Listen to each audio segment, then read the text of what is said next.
now, we're going to use a CMOS inverter not as a digital logic element, but as an analog amplifier. So this is a very interesting use of an inverter circuit. And we're going to bias it right in the middle of its operating range, where you have a very strong negative gain. Okay? This is almost like a straight line, but I've exaggerated it. This is really like that, right? In most cases, you think of an inverter like that. Above a certain threshold, it converts a 0 to a 1 and a 1 to a 0. Right. But now we're going to make it behave like an analog amplifier, like that, by just magnifying that region, by biasing it right into the center of its operating region, by putting a negative feedback resistor,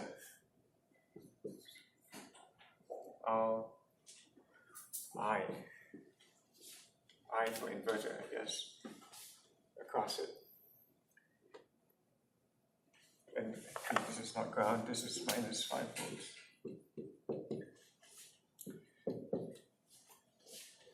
Okay.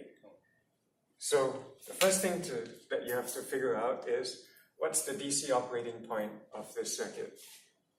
Notice I've ignored all the capacitors. I'm just looking at the DC operating point because that's all that you have left when the capacitors are open circuit.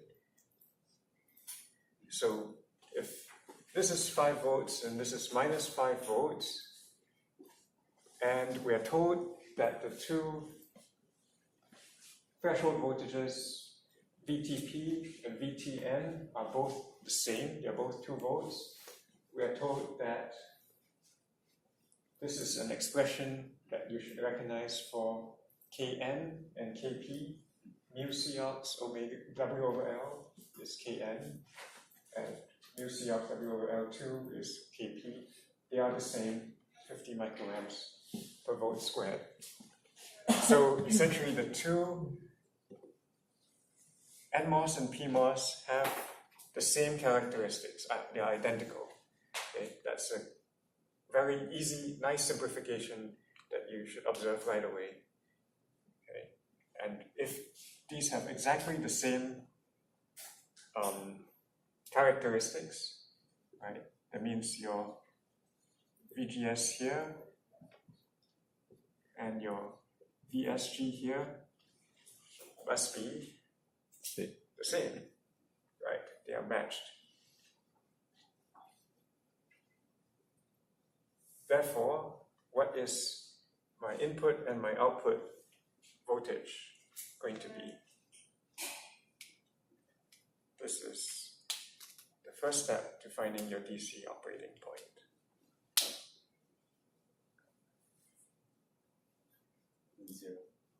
Zero. Why? Yes. That's the center. Good.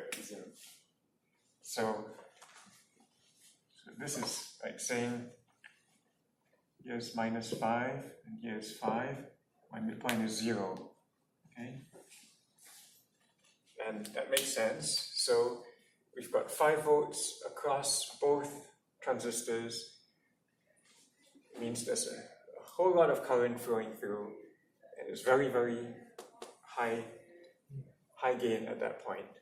And that's all created by the function of this resistor, a negative feedback resistor. Okay. So in one sense, you can replace this whole inverter with a block that looks like this,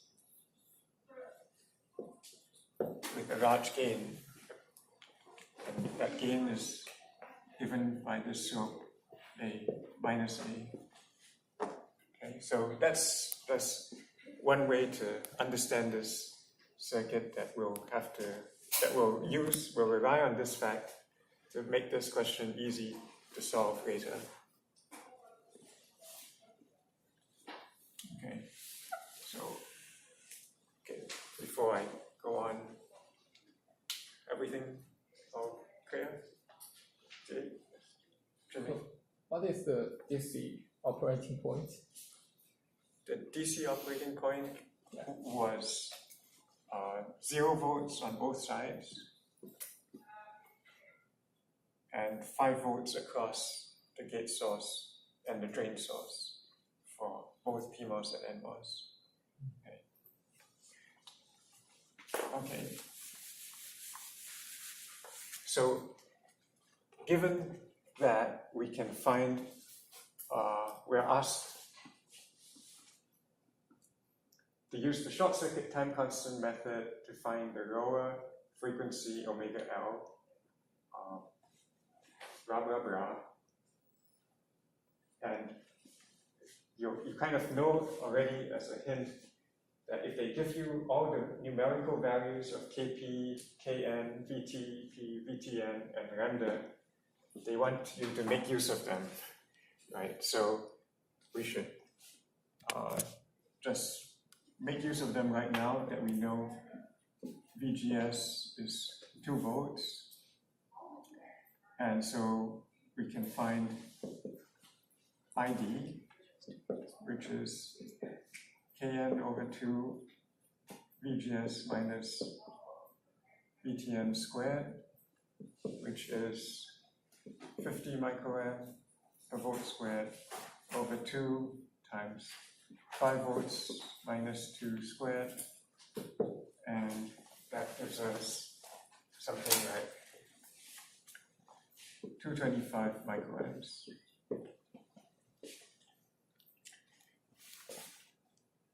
Right. RO is VDS plus 1 over lambda over ID, which is equals to 5 volts plus 200 over 225 microamps is equals to 0.89 megohms. And finally, you need GM. GM is, you take the derivative of ID with VGS, it's Kn times VGS minus Vtn, that is 50 microamps per volt squared times 5 minus 2, that's 150 microamps per volt. Okay, so we have our the three values we need to get the rest of our answer.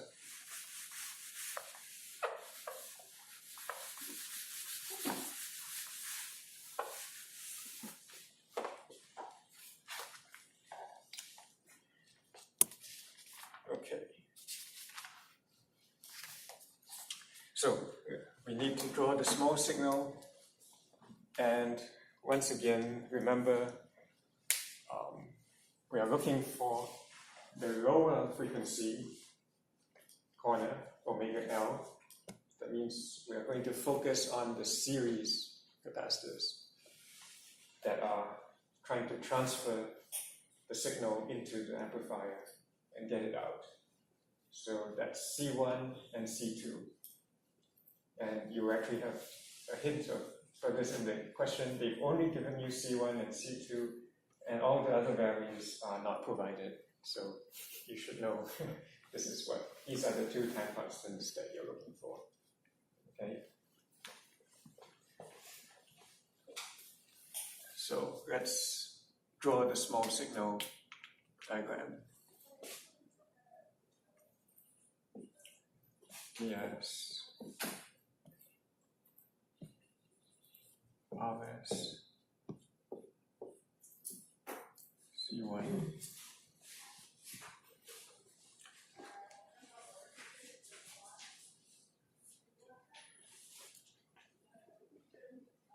We go into the gate. Resistance.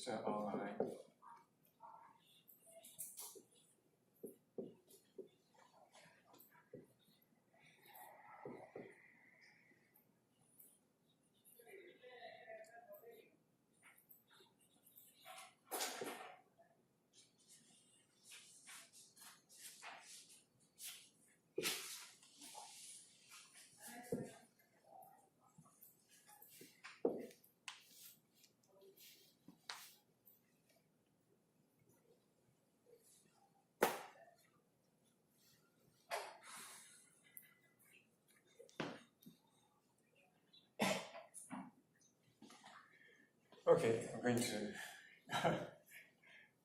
use my standard notation again for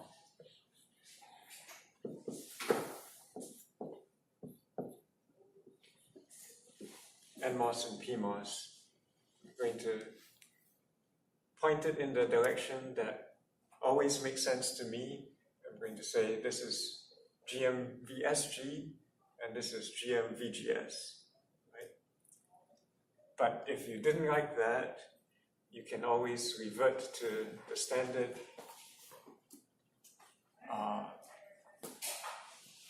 notation where you match the NMOS to the PMOS, but then you have to go from drain to source, and the current, then this is also VGS. Okay? Everyone got that? I hope we are all clear with that now. Right?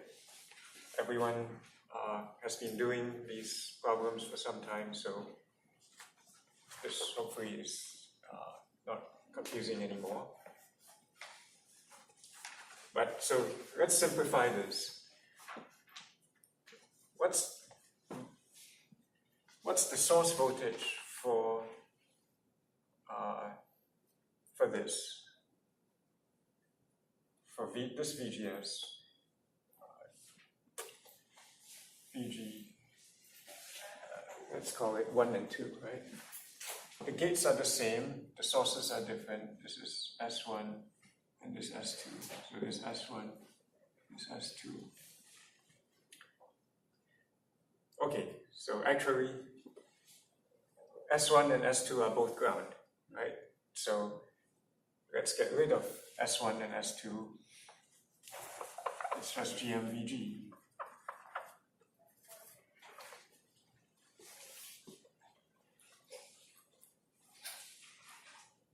And now we know the two GMs are the same, the two ROs are the same.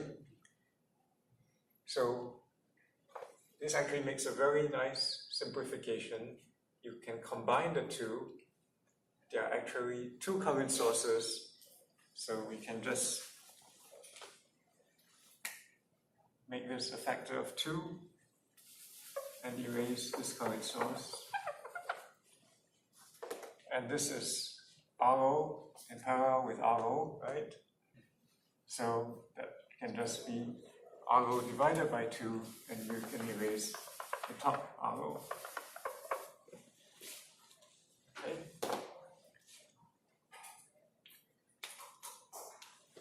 So now we've got a nice, simple circuit, and we're going to use the short circuit time constant method to find tau C1 and tau C2.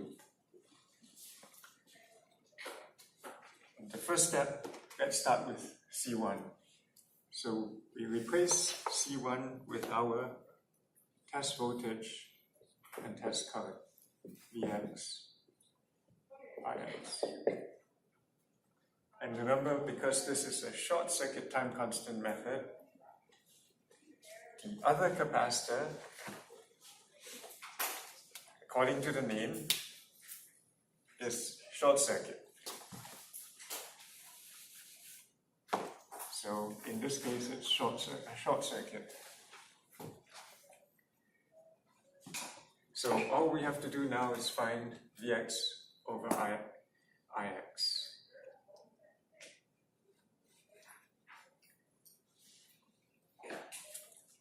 And if you get the next step, everything else becomes very easy, but may take a while for you to stare at it and figure out what's the next step that will make my life easy to find out Vx over Ix. There is a dependent current source depending on Vg that's producing Vd. And remember, I've told you this is a negative gain amplifier. That's the inverter from what we solved in the DC analysis. You should get the sense that there is this inverting gain from VG to VD. Okay, so anyone have a guess what you think is the next step to solve this?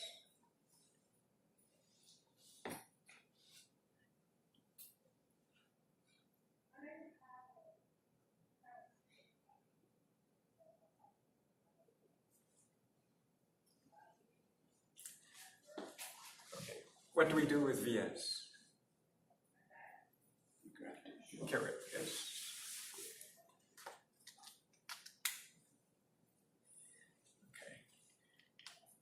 That's first step, that's good.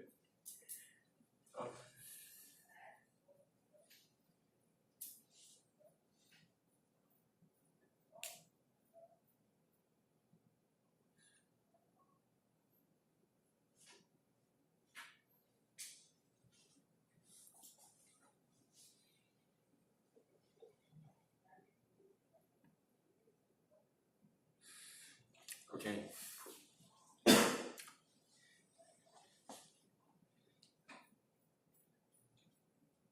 This is actually quite a difficult question because it requires you to almost stumble upon the next step.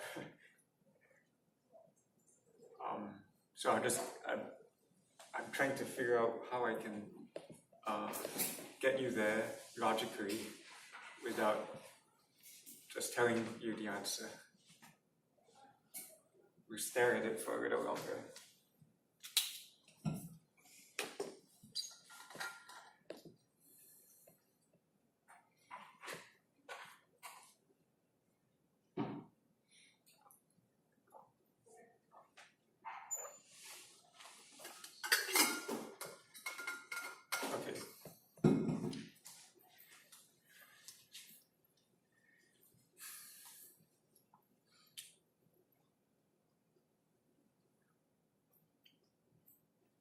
Okay, what would you intuitively do to solve this? What do you take a guess? Everyone has to just guess now. What would you do if you had this question on your exam? You just had to figure out what should I do next in order to get my answer. What do you think you would try next?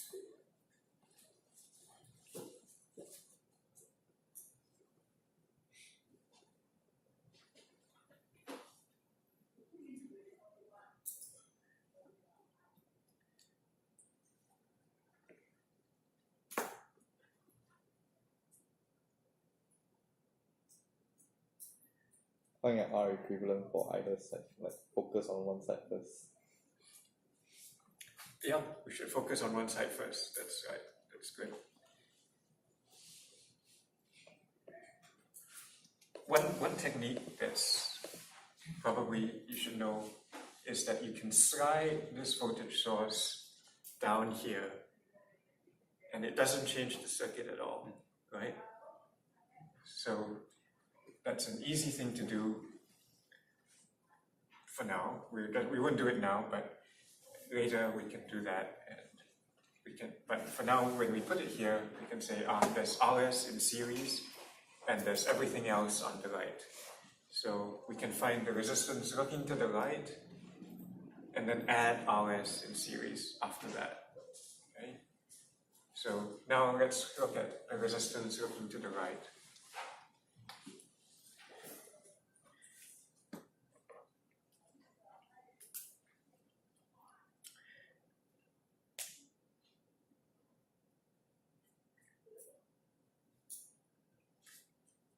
Okay, so here's a hint.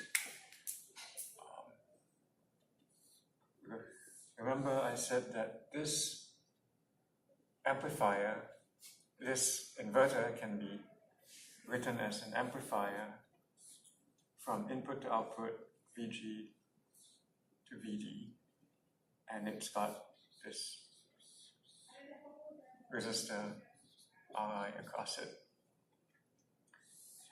So what I want is, what's my resistance looking in?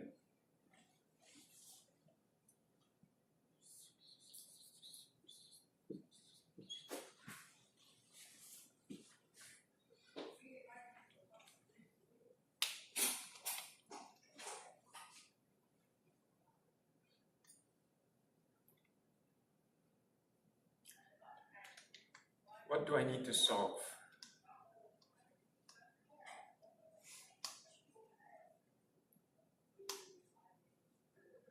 Zheng take a guess.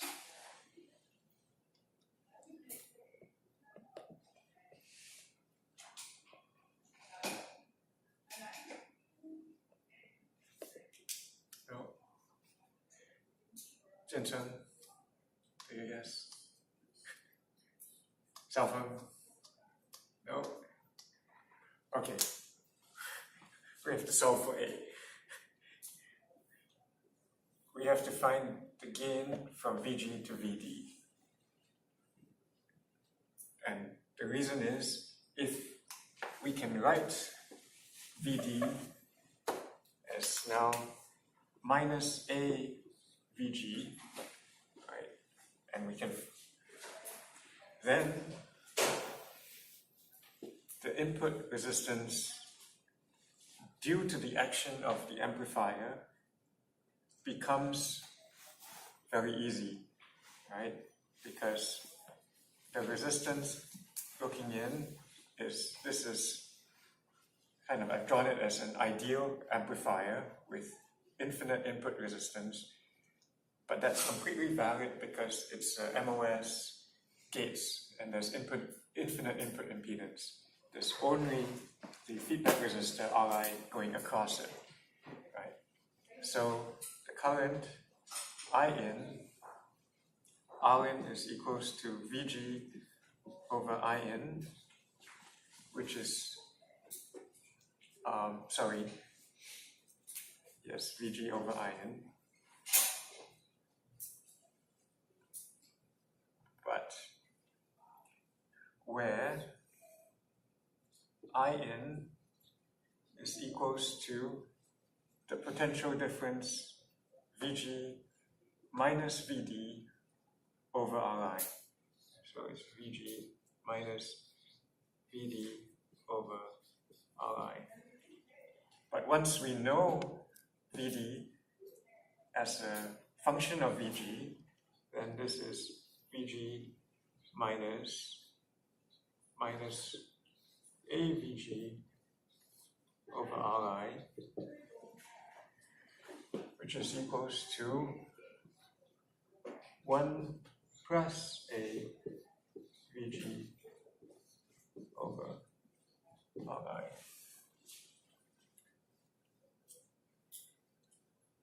Okay? So finally, this is Vg over 1 plus A Vg over Ri, which is equals to Ri over 1 plus A. So this is something that may look familiar actually when you have an op-amp with a negative input and a resistance across it, R.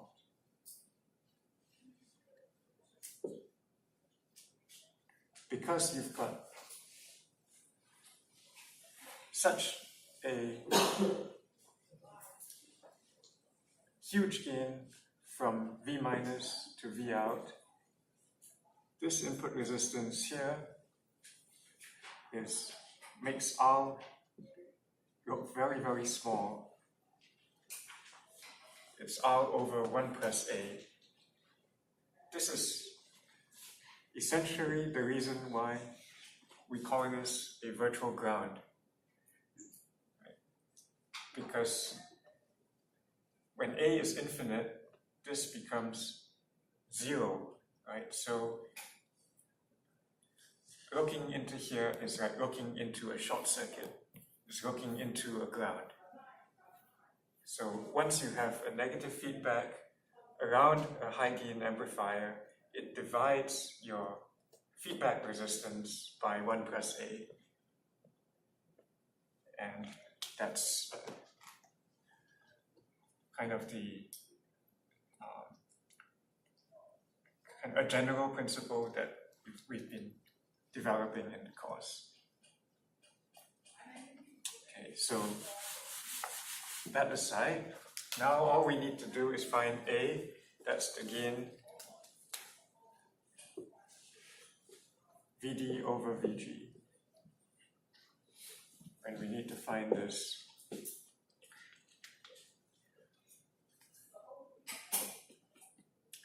How do we do that?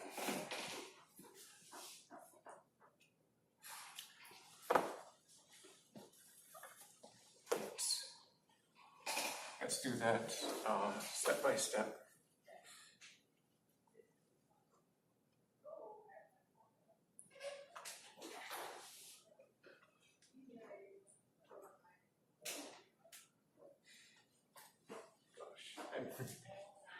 I want to show you the technique that I use, but I'm afraid that it's not something you've seen before. I'm trying to use a technique that you have seen before, which will be, okay, let's just do KCL into VD.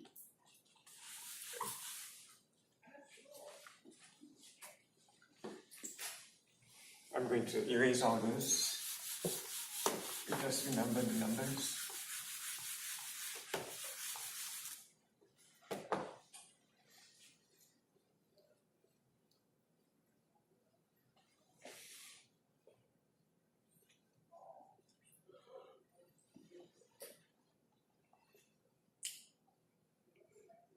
So VG minus VD over Ri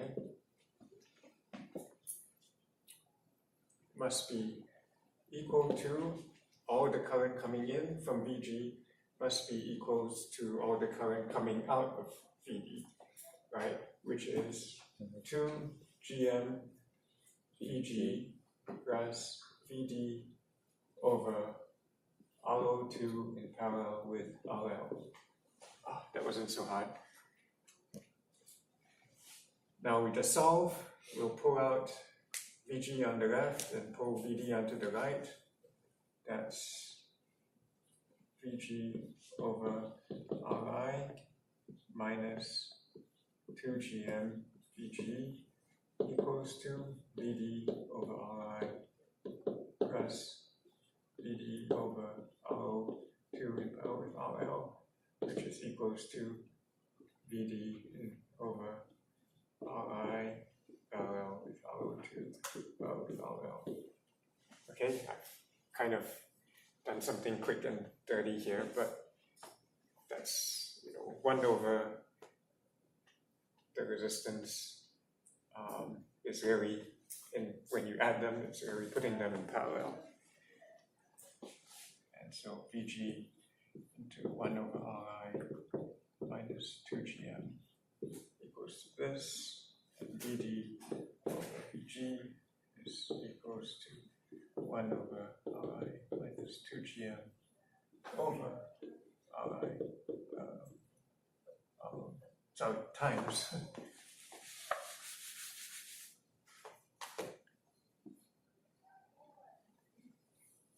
Ri RO2. It's not RO2, it's RO divided by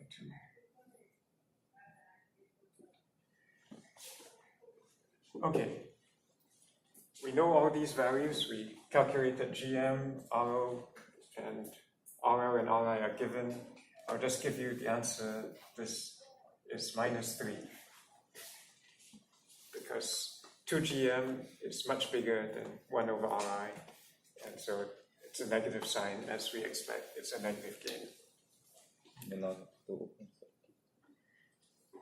So if we know now A is equals to 3, this is very easy. Rn is equals to Ri over 4. So looking into here, we have Ri over 4. Looking into here, we have Rs. Therefore, Vx over Ix is Rs plus Ri over 4, which is equals to 1 megohm plus 5 megohms over 4 is equals to 2.25 megohms. And so tau C1 is equals to, this is RC1 times C1 is 2.25 megohms times 1 microfarad is 2.25 seconds. That's a huge time constant in seconds, so it's very, very slow. Most likely, when you see a time constant in seconds, that's not your dominant low frequency time constant. There's going to be something faster than that. Okay, so let's see if that's true.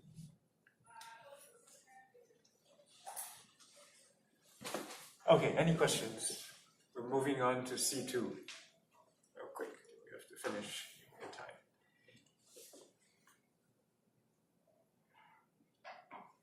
So, okay, then we'll move on. Remember the method. The method is to short circuit your Open circuit. all other capacitors when you're using the method of short circuit